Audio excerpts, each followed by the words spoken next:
Hi, I'm Angela Kaufman from the Grocery Shrink, and I have something really important to talk to you about today. It's all about the cancer-causing toxins that are in our everyday products that we use at home. These are products ranging from cleaning supplies, building supplies like plywood and particle board, our household cleaners, our cosmetics like fingernail polish and shampoo and hairspray. And as I have studied this more and more, it's just increasingly troublesome how many of these products we are exposed to repeatedly every day. Every time we wash our hands, every time we wash our hair, every time we take care of our children. I want to show you just a small part of the things that are concerning that you should be watching out for. And then later I want to give you some alternatives that are affordable. There are lots of alternative products out there that are safe, and a lot of them are super expensive. And I know everyone here is on a budget, so I want to show you a company that has taken the toxins out of everyday products and given us something that works, is safe, smells good still, and does it at a price that beats the socks off of everyone else's prices. But first, let's talk about some of these things, some of these dangerous things. Let's just grab these two little cuties back here. This is fingernail polish. Fingernail polish has 5 dangerous toxins in it, and there are brands out there that don't. So don't just automatically assume if you have fingernail polish that it's toxic, but most of them are. And one of the main things that is in fingernail polish that is toxic is formaldehyde. Now, formaldehyde, you might remember from your days in high school when you were dissecting frogs or whatever. It is a known cancer-causing agent, and when you're exposed to it, breathing it in the fumes or even applied to your skin, it's known to cause cancer, especially nasopharyngeal cancer, which is your nose and your breathing tract. And then leukemia also. It is not only found in fingernail polish, and the company that I'd like to share with you later has a formaldehyde-free fingernail polish. It's also found in pressed wood, particle board, plywood, fiberboard, glues, permanent press fabrics. Now you might think, well, it's just on the fabric. But that stuff stays in the fabric and it outgasses when your body heat warms it up, and it can also be absorbed through the skin. You know that they have like nicotine patches, vitamin patches, birth control patches. Our skin absorbs everything that comes to its contact. It's our #1 absorbing organ on our body, the largest one. This one is just a antibacterial spray cleaner. One of the ingredients, and I don't know, I can't even read it on the label, but like in your hand sanitizers and things like that, the ingredient triclosan is known to be to cause problems with your neurological system. And this is something that in the schools they have by everywhere the kids eat or inside the classroom, and they're encouraging them to disinfect with this triclosan containing hand sanitizer. And it's absorbing into their skin, and then it's also going into their mouths. So they're able then to breathe that in. So we want to be sure that none of the products we're allowing our children to use have triclosan in it. In addition, the spick and span, hazardous to humans and domestic animals, contains moderate eye irritation, which eye irritation, lots of things can irritate eyes that aren't necessarily harmful. Our eyes are very sensitive, but if it's just something in the air that's irritating our eyes that doesn't actually have to get into our eyes, I would be very concerned about that. It says avoid contact with eyes or clothing, wash thoroughly with soap and water after handling and before eating, drinking, chewing gum, or using tobacco. So we don't want this stuff anywhere near us. It says contact a poison control center or doctor for treatment advice. Okay, this is just a generic baby wash and shampoo. One of the ingredients in here is sodium lauryl sulfate. The other sister ingredient is sodium lauryl sulfate. So they're abbreviated SLS and SLES. Now the problem, these ingredients are derived from coconuts, so on the surface it sounds pretty harmless, and they are detergents and they're foaming agents. So that's what makes your shampoos lather up, it's what makes your laundry soap lather up, it can be in your dishwashing soap, it can be in lots of other products. The problem is, in order for them to isolate these two chemicals from the coconuts, they have to use a chemical that creates something called 1,4-dioxane. Now, it's also abbreviated or has a nickname dioxin. Dioxin is a known cancer-causing agent. It results in liver and kidney damage. It can be in cosmetics, it can be in all of our body washes, shampoos. Think about how often we are exposed to this. It can be found in bleached paper products like paper plates, napkins, paper towels, diapers, baby wipes. This stuff can be absorbed through the skin and cause these problems. So in fact, if you do, I will put some links below in the blog post, but recently Tide has been under fire for having high levels of 1,4-dioxane in their Free and Gentle detergent. Had more of it than the regular Tide did. They have agreed to reduce the amount but not eliminate it completely. This is concerning.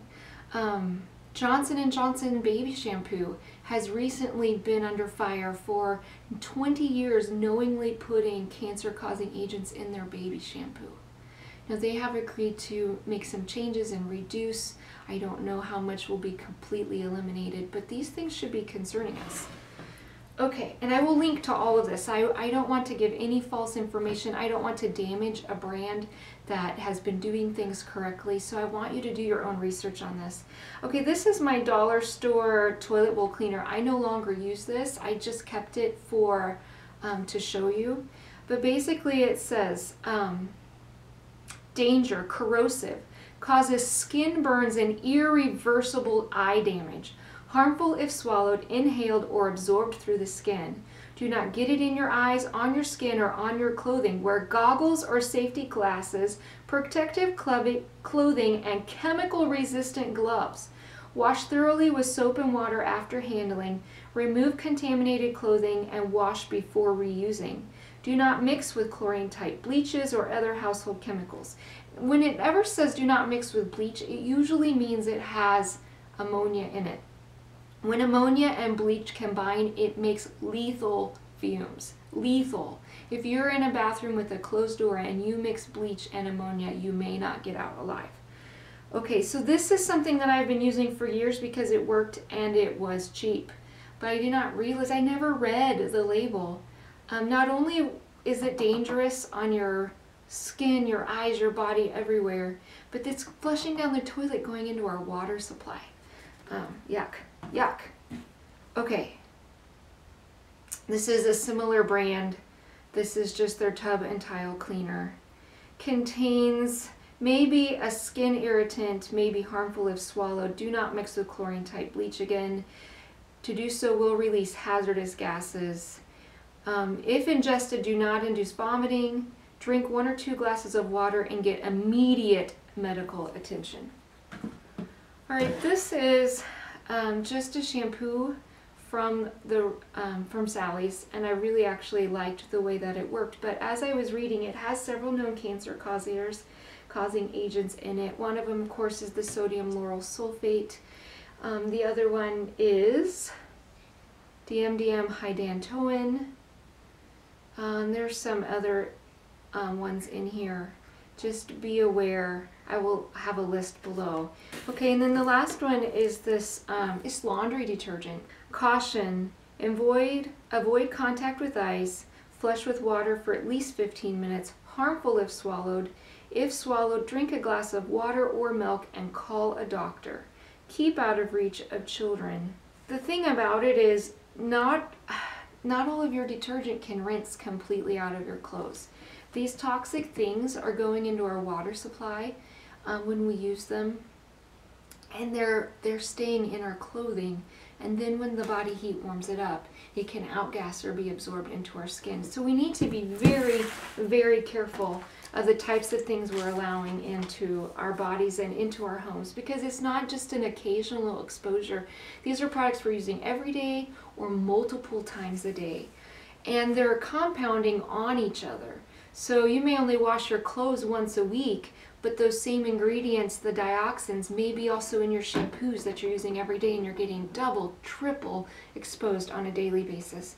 There's some other things, parabens, methylparaben, propylparaben, they are preservatives, and they're considered some of the more gentle preservatives. Here's the problem: they mimic estrogen and promote the growth of estrogen-dominant cancers. They cause gastrointestinal damage, they can cause nausea, which would be part of the gastrointestinal damage, and central nervous system depression.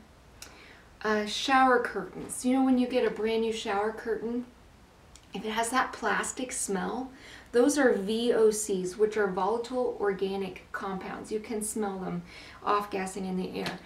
It's kind of the same smell in a new car smell or in a new carpet type of smell.